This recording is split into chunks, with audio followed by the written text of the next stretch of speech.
Hello students, in the topic molecular basis of inheritance, we are going to see our next point, that is mutation and genetic code. And what is mean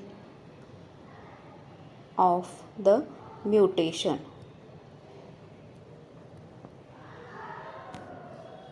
Mutation, it is the sudden change in the DNA sequence takes place which results in the change of genotype. Mutation म्हणजे काय तर DNA सिक्वेन्समध्ये झालेला change, मग हे mutation म्हणतो आपण. आणि genetic code म्हणजे माहिती आहे आपला हा mRNA असतो. या mRNA वरती काय असतात, कोडॉन्स असतात. these codons specify particular amino acid which will form the proteins, and these proteins are needed or these are responsible for the synthesis of hormones, enzymes or structural proteins. म्हणजे genetic code म्हटलं तर आपण काय करणार, आपल्याकडे काय येतं तर mRNA. आणि इथं म्युटेशन म्हणजे काय म्हटले, sudden change in the DNA sequence म्हटलेलं आहे. बघा मग इथं हे जेनेटिक कोड आणि DNA सिक्वेन्स याचा काय संबंध येतो, तर आपल्याकडे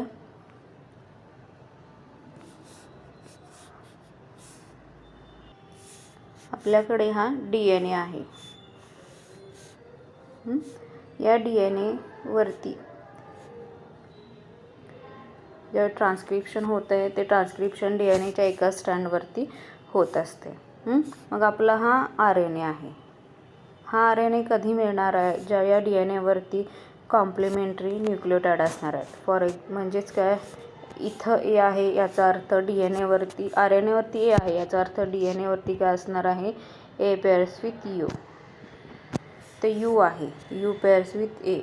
नंतर G आहे, G पेअर्स विथ C. त्यानंतर परत U आहे, पेअर्स विथ A. त्यानंतर C आहे, पेअर्स विथ G. असा हा सिक्वेन्स असल्यामुळं आपल्याला काय मिळालं तर हा mRNA मिळाला, जिथं इनिशिएशन कोडांक आहे AUG. आपण बघितले की mRNA वरती इनिशिएशन कोडान हा नेहमी काय असतो, AUG असतो, जो काय करत असतो तर particular specific amino acid synthesise करतो. त्या अमायनो ॲसिडचं नाव काय, मिथिओनिन. मग इथं बघा हा DNAचा जो सिक्वेन्स आहे याच्यामध्ये चेंज झाला. समजा इथं एक आपण कन्सिडर केला की it is changed or it is deleted, किंवा त्याच्यामध्ये एखादा दुसरा एखादा न्यूक्लियोटाइड ॲड झाला. म्हणजे याचा सिक्वेन्स जर का समजा कन्सिडर केला आपण,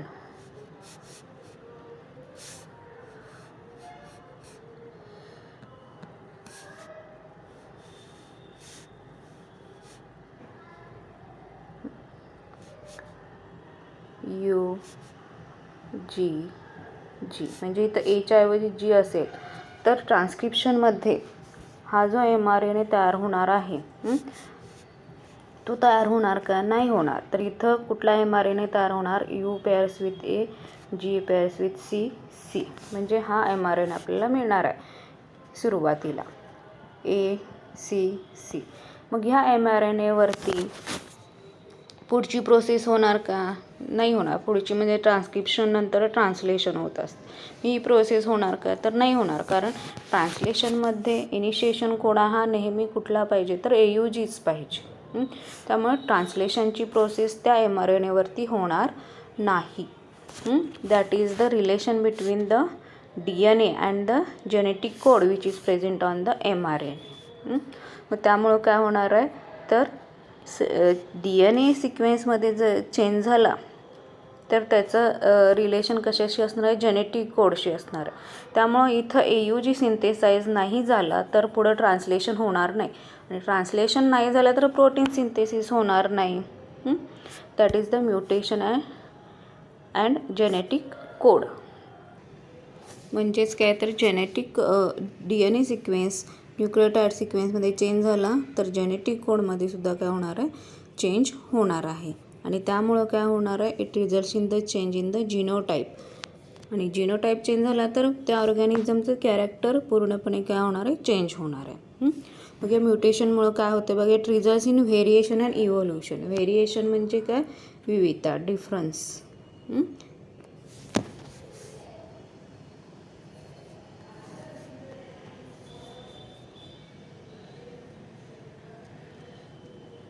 म्हणजे आपल्याला जे कॅरेक्टर मिळायला पाहिजे त्याच्याऐवजी दुसरंच कॅरेक्टर मिळणार आहे त्या ऑर्गॅनिझममध्ये. त्यानंतर इव्होल्युशन. इव्होल्युशन म्हणजे काय माहिती आहे, उत्क्रांती. उत्क्रांती म्हणजे काय तर according to environment there are some changes are takes place within the organism. जसं एन्व्हायरमेंट बदलत जाईल तसं काय होते तर ऑर्गॅनिझमच्या कॅरेक्टरमध्ये चेंज होत जातं.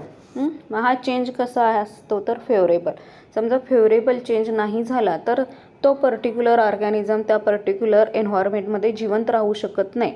मग त्या एन्व्हायरमेंटमध्ये जिवंत राहण्यासाठी त्या ऑर्गॅनिझममध्ये हे चेंज होत असतात. त्याला आपण इव्होल्युशन म्हणतो. म्हणजे हे फेवरेबल चेंजेस असतात. मग हे कशामुळे होतात, it is also due to the mutation. मग या म्युटेशनमध्ये काय होतं आहे, एकतर there is a possibility of loss or gain of the segment of DNA. म्हणजे हा DNAचा सेगमेंट आहे, या DNAच्या सेगमेंटमध्ये एकतर काय होते, इन्सर्शन होते, म्हणजे दुसरा कुठला तरी न्यूक्लियोटाइड ॲड होतो किंवा डिलिशन होतं. म्हणजेच काय, यामधला न्यूक्लियोटाइड डिलीट होत असतो. मग यामध्ये सुद्धा 2 प्रकार आहेत बघा. तर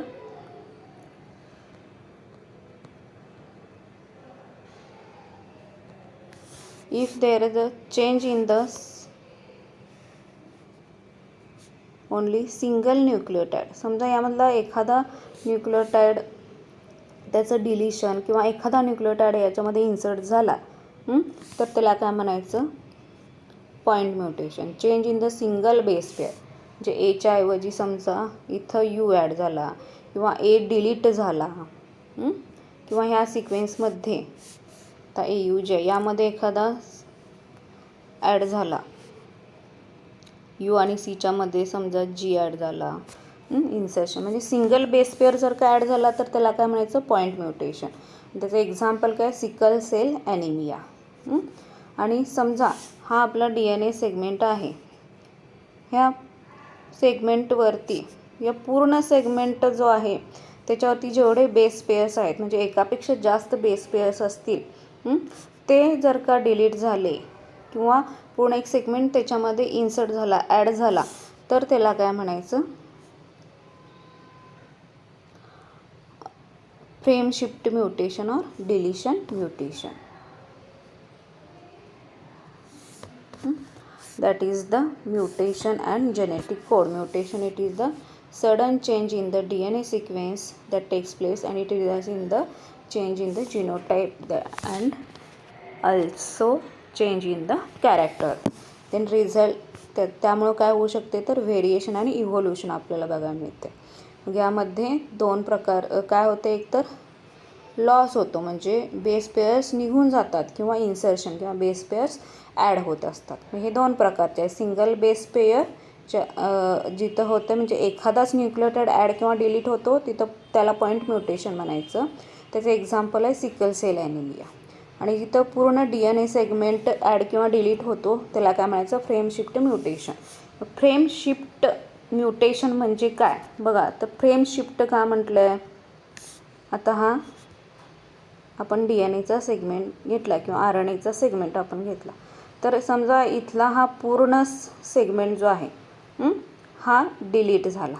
मग हा डिलीट झाल्यामुळं हा जो आता 5th प्राइम एंड आहे तो काय होणार आहे, इथं पुढं सरकणार आहे. किंवा समजा आपला हा सेगमेंट आहे याच्यामध्ये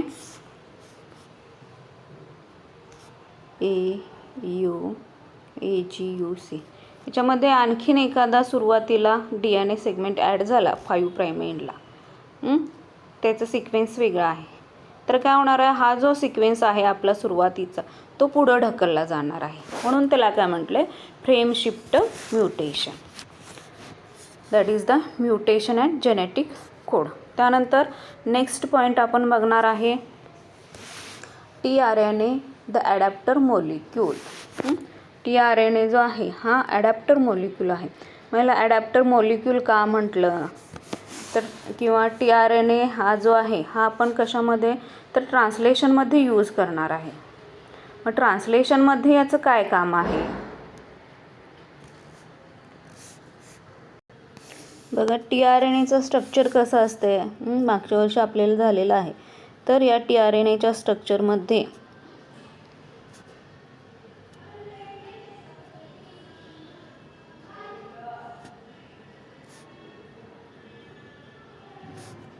this is 5 prime end, this is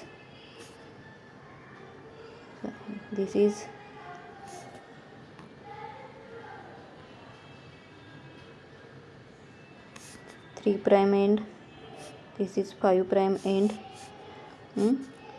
Then here it is one loop, here it is second loop, here it is a third loop. मग याच्यामध्ये या tRNA मध्ये 5 प्राइम एंड असतो, 3 प्राइम एंड असतो. मग 5 प्राइम एंड जो आहे आणि 3 prime end, that 3 prime end it ends with the unpaired bases, that is CCA.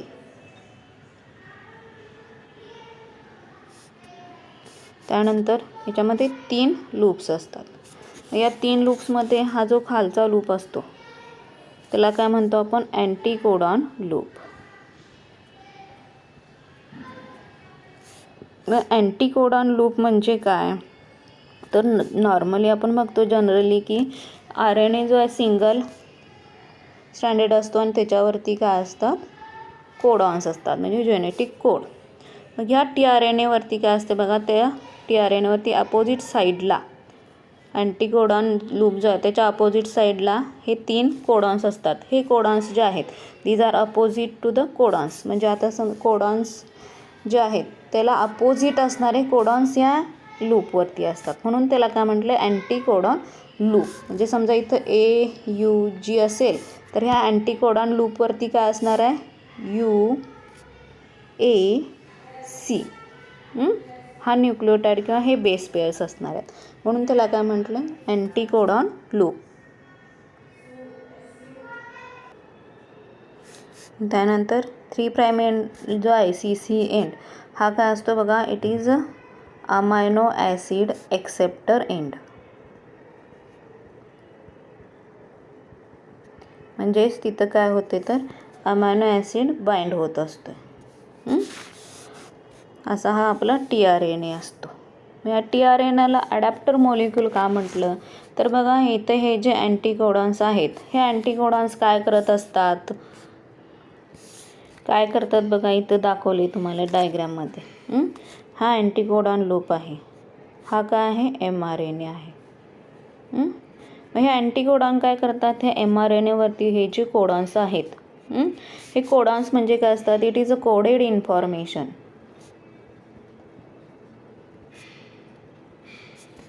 हे कोडेड इन्फॉर्मेशन त्याला डिकोड करायचं काम हे अँटीकोडॉन्स करत असतात. मग आता डिकोड करतात म्हणजे काय तर हे जे कोडॉन्स आहेत आपण बघितले की जेनेटिक कोडमध्ये each code it specify a particular amino acid.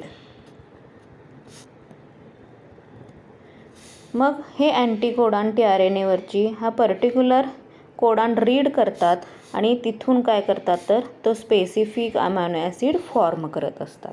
म्हणजे हे कोडॉन डिकोड करतात. म्हणजे या कोडॉनपासून अमायनो ॲसिड फॉर्मेशनचं काम हे कोण करत असते तर tRNA करत असते म्हणून त्याला काय म्हटले ॲडॅप्टर मोलिक्यूल.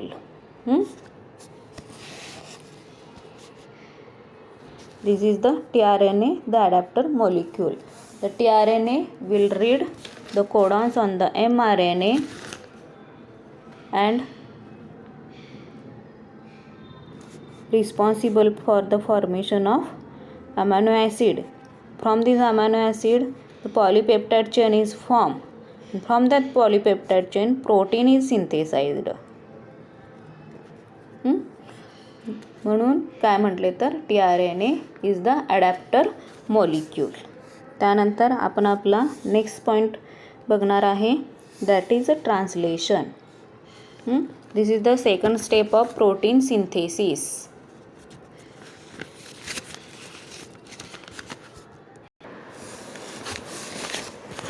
बघा ट्रान्सलेशन म्हणजे काय. ट्रान्सलेशन इज द प्रोसेस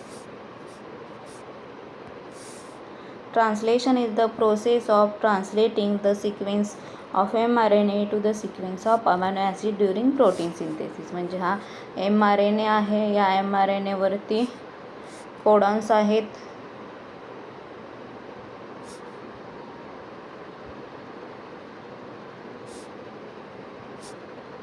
या कोडॉन्सवरून अमायनो ॲसिड्स फॉर्म करायचे जी प्रोसेस आहे त्याला काय म्हटले, ट्रान्सलेशन. RNA ट्रान्सलेशननं काय होते तर इथं प्रोटीन्स फॉर्म होतात. अमायनो ॲसिड एकमेकांना बाइंड होऊन काय तयार होते, प्रोटीन. कारण amino acid is the unit of protein. मग हे आपण ट्रान्सलेशनची प्रोसेस बघणार आहे.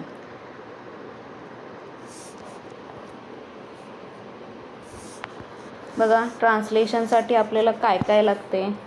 It needs amino acids, mRNA, tRNA, ribosomes, ATP, Mg++ ions, enzymes, then elongation, translocation and release factor.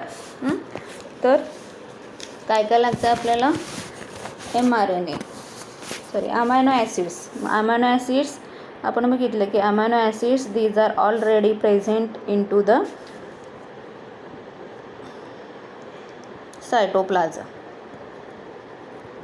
but these are in inactivated form.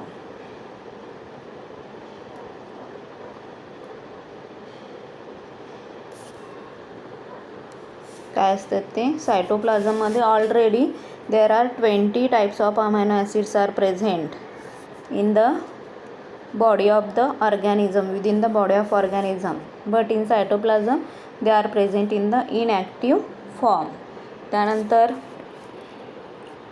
आणखीन काय लागतं बघा, DNA कशासाठी लागतो आहे, to control the process through the transcription of mRNA. DNA वरून आपल्याला काय तयार करायचं आहे, mRNA तयार करायचं, आणि mRNA वरून मग काय होणार आहे, अमायनो ॲसिड्स फॉर्म होणार आहेत. त्यासाठी आपल्याला DNA लागतं. त्यानंतर जेनेटिक कोड म्हणजेच mRNA लागतो. याशिवाय आणखीन आपल्याला tRNA सुद्धा लागतो. mRNA कशासाठी, त्याच्यावरती जेनेटिक कोड असतो. tRNA कशासाठी, तर tRNA mRNA वरती असणारा जेनेटिक कोड त्याला डिकोड करून अमायनो ॲसिड फॉर्म करायचं काम हे tRNA करत असते. त्यानंतर रायबोझोम्स लागतात आपल्याला प्रोटीन सिंथेसिससाठी. हे रायबोझोम्स काय करतात, they provide proper site for the protein synthesis. जे पर्टिक्युलर जागा हे कोण देते प्रोटीन सिंथेसिससाठी, रायबोझोम्स देत असतात. त्यानंतर ATP कशासाठी लागते तर एनर्जीसाठी. इथं आपल्याला हे अमायनो ॲसिड ॲक्टिवेट करावे लागतात, इनॲक्टिव्ह फॉर्ममध्ये असतात, त्यासाठी एनर्जी लागते. ती कोण देते तर हे ATP देत असतात. त्यानंतर Mg++ आयन्स कशासाठी लागतात तर रायबोझोम्सबद्दल तुम्हाला माहिती आहे की रायबोझोम्स जे आहेत हे यूकॅरियोट आणि प्रोकॅरियोट्समध्ये डिफरंट टाईप्स आहेत. 70S आणि 80S. यूकॅरियोट्समध्ये काय असतात, 80S असतात. मग याच्यामध्ये काय असतात, त्याचे 2 सब युनिट्स असतात, एक स्मॉलर आणि एक लार्जर. मग प्रोटीन सिंथेसिसच्या वेळी हे स्मॉलर आणि लार्जर सब युनिट एकत्र येण्यासाठी आणि ते बाइंड राहण्यासाठी, जॉईंट राहण्यासाठी तिथं काय लागतात तर हे Mg++ आयन्स लागतात. ॲक्च्युली आपण सायटोप्लाझममध्ये बघायला गेलो तर रायबोझोमचे हे 80S मधले जे 2 सब युनिट्स असतात ते वेगवेगळे असतात आणि ते एकत्र कधी येतात, फक्त प्रोटीन सिंथेसिसच्या वेळी ते एकत्र येतात. मग ते एकत्र राहण्यासाठी काय लागतात, इथं Mg++ आयन्स लागतात. आणि त्यानंतर आपल्याला हे elongation, translocation and releasing factors लागतात आणि एन्झाईम्स लागतात. डिफरंट एन्झाईम्स लागतात. एन्झाईम्स कुठले कुठले लागतात ते आपण ज्या त्यावेळी बघणार आहे. तर हे आपल्याला काय रिक्वायरमेंट तुम्हाला एंड लिस्टसाठी 2 मार्कासाठी विचारली जातात. त्यानंतर नेक्स्ट आपण बघणार आहे आता actual the process of translation or mechanism of translation. It involves 3 steps: initiation, elongation and termination. इथं तुम्हाला डायग्राम दिलेला आहे. डायग्राममध्ये ह्या 3 स्टेप्स आहेत. First initiation, second elongation and third termination. मग आता ह्या तिन्ही स्टेप्स आपण डिटेलमध्ये बघणार आहे. मग त्यामध्ये पहिली स्टेप जी आहे that is initiation of polypeptide chain. बघा ही जी पहिली डायग्राम आहे ही कशाची आहे तर इनिशिएशनची आहे. बघा इनिशिएशनमध्ये काय होतं आहे तर सगळ्यात पहिल्यांदा होतं आहे काय activation of amino acids by ATP. Amino acids जे सायटोप्लाझममध्ये इनॲक्टिव्ह फॉर्ममध्ये असतात ते काय होतात ॲक्टिवेट केले जातात with the help of ATP. Activate करण्यासाठी त्यांना एनर्जी लागते म्हणून इथं आपल्याला काय लागतो हा ATP लागतो. त्यानंतर मग हे अमायनो ॲसिड काय होतात बघा तर हा आपला tRNA आहे. tRNA वरती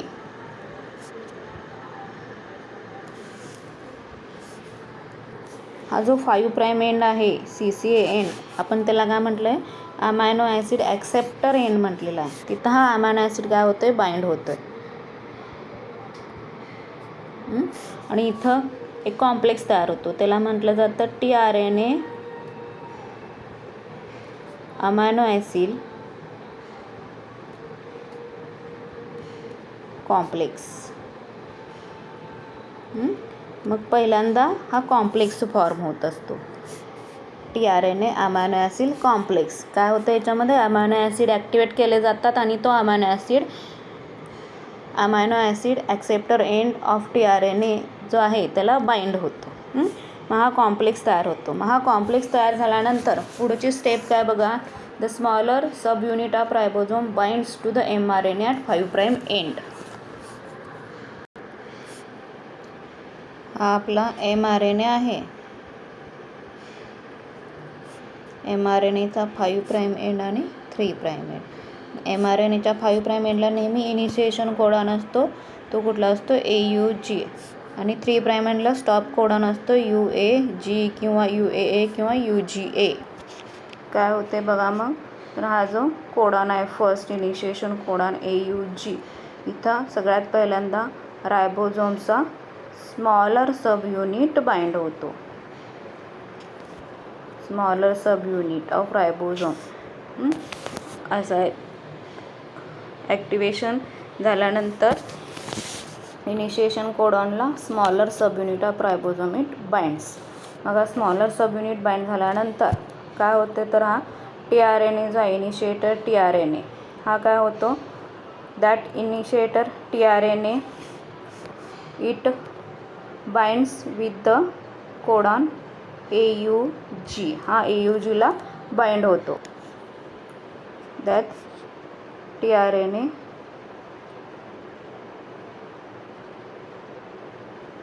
it binds to this AUG codon. मग हा जो tRNA आहे इथं त्याला हा अमायनो ॲसिड आहे.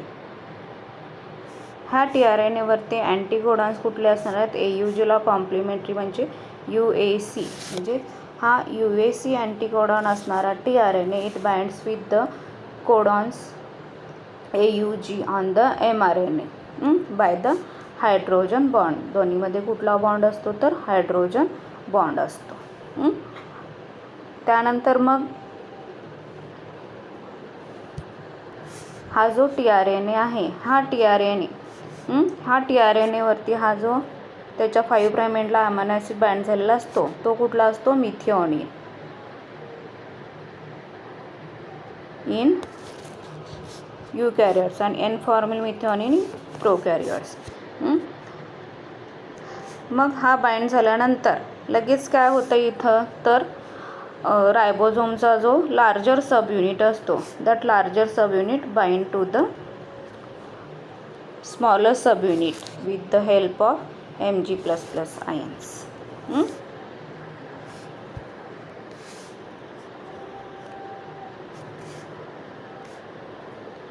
लगेचच काय झालं इथं लार्जर सब युनिट बाइंड झाला. त्यानंतर मग काय होणार आहे हा जो अमायनो ॲसिड आहे हा अमायनो ॲसिड या रायबोझोमवरती आपण बघितलं तर 3 साईट्स असतात. A साईट पी साईट आणि ई साईट. ए साईट मीन्स ॲक्टिव्ह साईट, त्यानंतर पी साईट मीन्स पेप्टिडिल साईट आणि ई मीन्स एक्झिट साईट. सगळ्यात पहिल्यांदा अमायनो ॲसिड जो असतो हा ए साईटला बाइंड होत असतो. TRNA जो आहे हा या ए साईटला बाइंड होत असतो. त्यानंतर मग पी साईटला बाइंड होतो आणि त्यानंतर मग ई साईटला बाइंड होऊन तिथून तो काय करत असतो, बाहेर पडत असतो. अशा या 3 साईट्स असतात. पण आपण जर का फर्स्ट इनिशिएटर TRNA कन्सिडर केला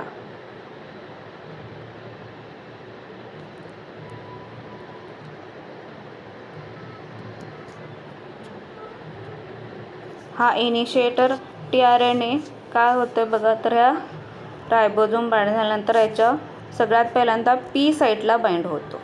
फर्स्ट जो आहे तो नेहमी पी साईटला बाइंड होतो, ए साईटला बाइंड होत नाही. पी साईटला बाइंड झाल्यानंतर मग इथं काय करतो, हा कोडॉन mRNAवरचा डिकोड करतो आणि डिकोड केल्यानंतर इथून काय होतं, तर पहिला अमायनो ॲसिड बाहेर पडत असतो.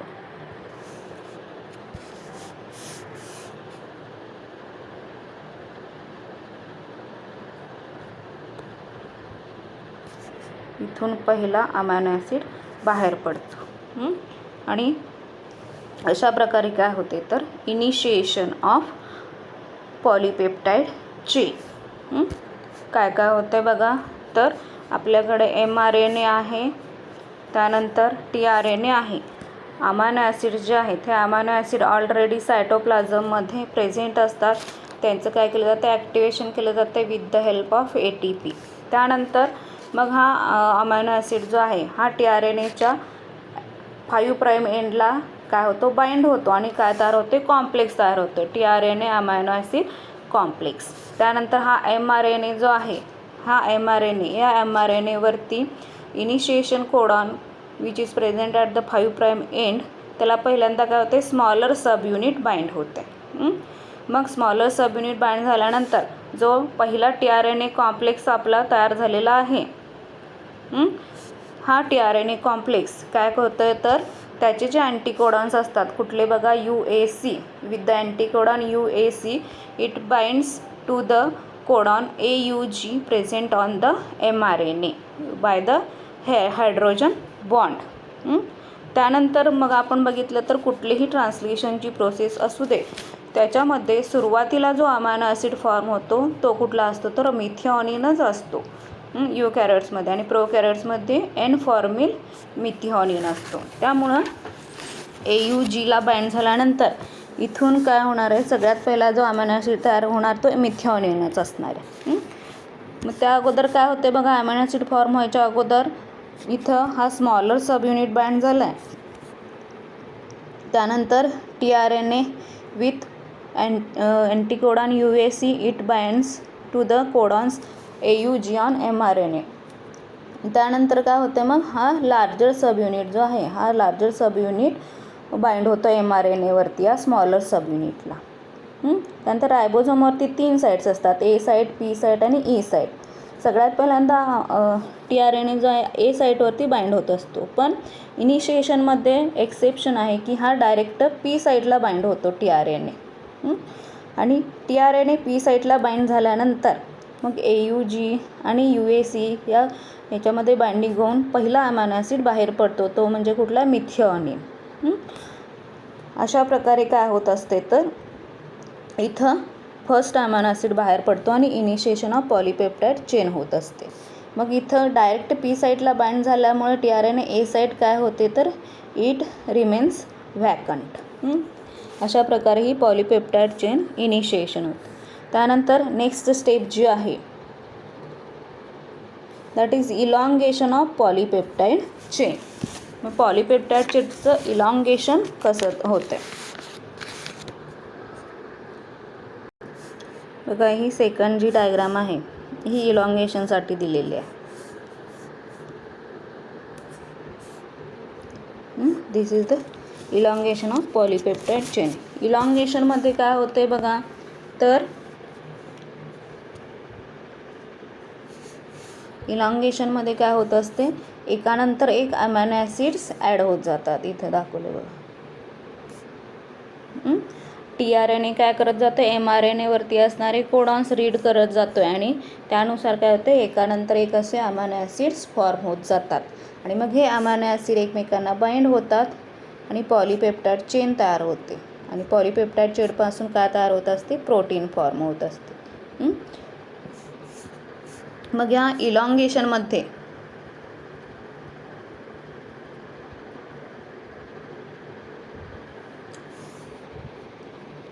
परत काय बघा, 3 स्टेप्स आहेत. Codon recognition, amino acid on P site and A site आणि ट्रान्सलोकेशन. तर कोडॉन रेकग्नेशनमध्ये काय होते बघा, तर अमायनो ॲसिड TRNA कॉम्प्लेक्स जो तुम्हाला मी सांगितला, हा काय होतो, आता पहिला अमायनो ॲसिड आपला तयार झाला आहे मिथिओनिन. म्हणजे AUG हा कोडॉन रीड झालेला आहे. त्यानंतर मग हा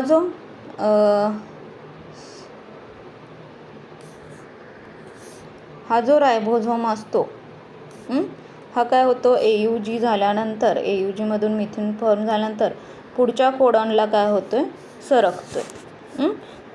it translocate to the next codon. मग इथं काय झालं आपलं, तर आता हा AUG झाल्यानंतर नेक्स्ट कोडॉन आला. इथं हा आपला हा रायबोझोम सरकला. मग इथं जो कोडॉन्स आहेत, इथे जे कोडॉन्स आहेत, समजा आपण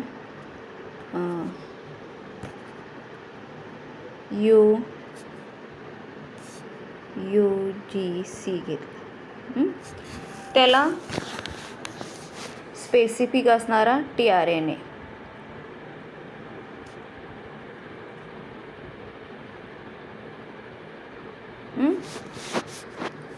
TRNA इथं आता येणार आहे. TRNA amino acid complex. जसं तुम्हाला मगाशी सांगितलं की पहिल्यांदा ॲक्टिवेशन होणार अमायनो ॲसिडचं, मग ते TRNAला बाइंड होणार आणि अमायनो ॲसिड TRNA कॉम्प्लेक्स हा फॉर्म होणार. मग आता हा दुसरा सेकंड किंवा next amino acid TRNA complex आहे विथ द अँटीकोडॉन. इथं अँटीकोडॉन कुठले असणार आहेत बघा, UGC आहे म्हणजे ACG. हा अँटीकोडॉन असणारा TRNA अमायनो ॲसिड कॉम्प्लेक्स आता इथं येणार आहे. मग इथं काय होणार आहे, आता हा TRNA अमायनो ॲसिड कॉम्प्लेक्स सगळ्यात पहिल्यांदा काय होणार, या रायबोझोमवरती A साईटला बाइंड होणार आहे. मग अशी फर्स्ट इनिशिएटरमध्ये आपण बघितलं डायरेक्ट P साईटला बाइंड होत असतं, पण इथून पुढे जे TRNA कॉम्प्लेक्सेस इथं बाइंड होणार कोडॉनला, ते सगळ्यात पहिल्यांदा कुठल्या साईटला बाइंड होणार आहेत, A साईटला बाइंड होणार आहेत. त्यामुळं काय होणार आहे, तर सगळ्यात पहिल्यांदा कोडॉन रेकग्नेशनमध्ये amino acid TRNA molecule enters in to the A site of the ribosome. त्यानंतर मग इथं असणारे हे जे अँटीकोडॉन आहेत त्याचे ACG आणि mRNAवरती असणारे कोडॉन्स, त्याच्यामध्ये काय होणार आहे, हायड्रोजन बॉन्डिंग होणार आहे. हायड्रोजन बॉन्डिंग झाल्यानंतर हा TRNA काय होणार आहे, A साईटपासून कुठं येणार आहे, P साईटला येणार आहे. आणि P साईटला आल्यानंतर इथं काय असणार आहे, एन्झाईम रायबोझाईम असणार आहे. It acts as catalyst. आणि P साईटला आल्यानंतर मग इथून काय होणार आहे, सेकंड अमायनो ॲसिड बाहेर पडणार आहे. आणि हा सेकंड अमायनो ॲसिड बाहेर पडल्यानंतर तिथं राहणार काय, तर फक्त एम्प्टी TRNA राहणार आहे. आणि हा एम्प्टी TRNA P साईटपासून कुठं येणार, E साईटला येणार. आणि E साईटमधून हा एम्प्टी TRNA काय होणार आहे, त्या रायबोझोममधून बाहेर पडणार आहे. म्हणजे आता हा दुसरा अमायनो ॲसिड फॉर्म झाला. त्यानंतर थर्ड अमायनो ॲसिडसुद्धा अशाच प्रकारे फॉर्म होणार. इथं आता हा आपला सेकंड अमायनो ॲसिड फॉर्म झाल्यानंतर हा जो आहे रायबोझोम पुढच्या कोडॉनला सरकणार आहे. पुढच्या कोडॉनला सरकल्यानंतर काय होणार, जो थर्ड TRNA कॉम्प्लेक्स इथं फॉर्म होणार, तो TRNA कॉम्प्लेक्स परत A साईटला बाइंड होणार, मग परत P साईटला बाइंड होणार. मग P साईटवरती कोडॉन अँटीकोडॉनमध्ये बॉन्डिंग होणार. बॉन्डिंग झाल्यानंतर थर्ड अमायनो ॲसिड बाहेर पडणार. आणि थर्ड अमायनो ॲसिड बाहेर पडल्यानंतर mTTRNA परत ई साईडमधून बाहेर पडणार. अशा प्रकारे प्रत्येक वेळी काय होत जाणार आहे, तर अमायनो ॲसिड बाहेर पडत जाणार आहेत आणि हा रायबोझोम जो आहे, हा रायबोझोम mRNA वरती काय होणार आहे, पुढं सरकत जाणार आहे. मग ही जी प्रोसेस आहे की रायबोझोम प्रत्येक कोडॉनला पुढं सरकत जातो, त्या प्रोसेसला काय म्हटलं जाते, ट्रान्सलोकेशन म्हटलं जातं. आणि त्याचबरोबर काय होणार आहे, अमायनो ॲसिडसुद्धा इथं बाहेर पडत जाणार आहे. मग हे अमायनो ॲसिड ज्यावेळी बाहेर पडत असतात त्यावेळी प्रत्येक अमायनो ॲसिड काय होतो आहे, अगोदरच्या अमायनो ॲसिडला बाइंड होतो आहे बाय द पेप्टिडिल बॉन्ड. प्रत्येक अमायनो ॲसिड काय होणार आहे, it binds to the next amino acid by the peptide bond. आणि काय होणार आहे, पॉलीपेप्टाइड चेन फॉर्म होणार आहे. अशा प्रकारे काय होणार आहे, इलॉंगेशन ऑफ पॉलीपेप्टाइड चेन. काय होणार बघा, तर पहिल्यांदा कोडॉन रिकग्नेशनमध्ये काय होणार, तर पहिला अमायनो ॲसिड बाहेर पडल्यानंतर नेक्स्ट tRNA कॉम्प्लेक्स हा पुढच्या कोडॉनला काय होणार आहे, कोडॉनच्या ॲक्टिव्ह साईटला, रायबोझोमवरती ॲक्टिव्ह साईटला बाइंड होणार. ॲक्टिव्ह साईटला बाइंड झाल्यानंतर तो कुठे येणार आहे, पी साईटला येणार आहे. पी साईटला काय होणार, कोडॉन आणि अँटीकोडॉनमध्ये बाइंडिंग होणार आणि त्यानंतर नेक्स्ट अमायनो ॲसिड बाहेर पडणार आणि मग एम्प्टी झालेला tRNA ई साईटला येणार आणि तिथून तो सायटोप्लाझममध्ये बाहेर पडणार.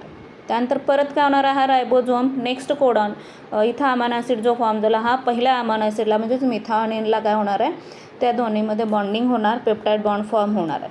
त्यानंतर मग हा रायबोझोम पुढच्या कोडॉनला सरकणार आहे आणि अशाच प्रकारे tRNA कॉम्प्लेक्स पहिल्यांदा ए साईड मग पी साईडमध्ये बाइंड होणार, मग हायड्रोजन बॉन्डिंग होणार, थर्ड अमायनो ॲसिड बाहेर पडणार आणि एम्प्टी झालेला tRNA रायबोझोमच्या ई साईटमधून बाहेर पडणार. अशा प्रकारे अमायनो ॲसिड्स बाहेर पडत जाणार. त्या अमायनो ॲसिड अगोदरच्या अमायनो ॲसिड चेनला बाइंड होत जाणार आहेत आणि काय तयार होणार आहे, PPC मीन्स पॉलीपेप्टाइड चेन. आणि इथं हा जो रायबोझोम पुढं सरकत जातो, ती जी प्रोसेस आहे त्याला काय म्हटले, ट्रान्सलोकेशन. त्यानंतर नेक्स्ट स्टेप आपण बघणार आहे, last step of translation, that is a termination and release of polypeptide chain. बरं, तर रायबोझोम हळूहळू पुढं सरकत जाणार आहे, पॉलीपेप्टाइड चेन फॉर्म होत जाणार आहे आणि शेवटी काय होणार आहे, तर हा रायबोझोम 3' एंडला येणार आहे आणि हा 3' एंडला काय असणार आहे, तर स्टॉप कोडॉन. स्टॉप कोडॉन कुठले असतात बघा, UAA, UAG अँड UGA. ह्या तीनपैकी कुठला तरी एक कोडॉन काय असणार आहे, 3' एंडला असणार आहे. आणि हा जो आहे, हे जे कोडॉन्स आहेत, it does not specify any amino acid. जे इथं कुठल्याही प्रकारचा अमायनो ॲसिड ते स्पेसिफाय करत नाहीत, त्यामुळं हा स्टॉप कोडॉन रीड होणार नाही इथं.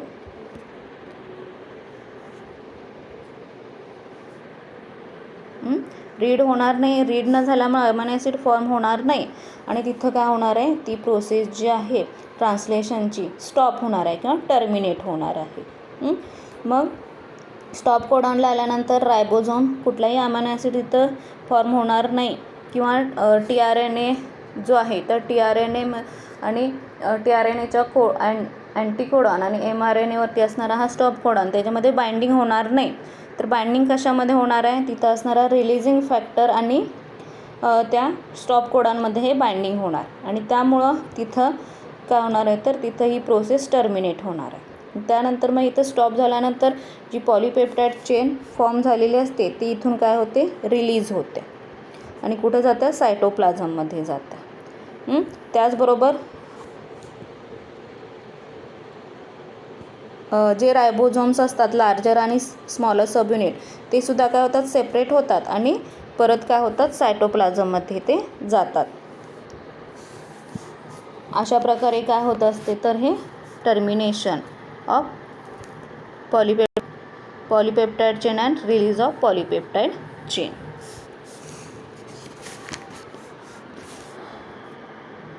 काय काय सांगितलं बघा, टर्मिनेशनमध्ये At finally the ribosome there comes at the 3' end where there are stop codons are present, UAA, UAG or UGA, तीनपैकी कुठलाही असू शकतो. मग इथं काय होतं आहे तर TRNA कॉम्प्लेक्स जो फॉर्म झालेला असतो तो हा जे कोडॉन्स आहेत ते रीड करत नाही. म्हणजेच TRNAच्या अँटीकोडॉन आणि या स्टॉप कोडॉनमध्ये बाइंडिंग होत नाही. मग बाइंडिंग कशामध्ये होतं आहे तर रिलीजिंग फॅक्टर जो आहे,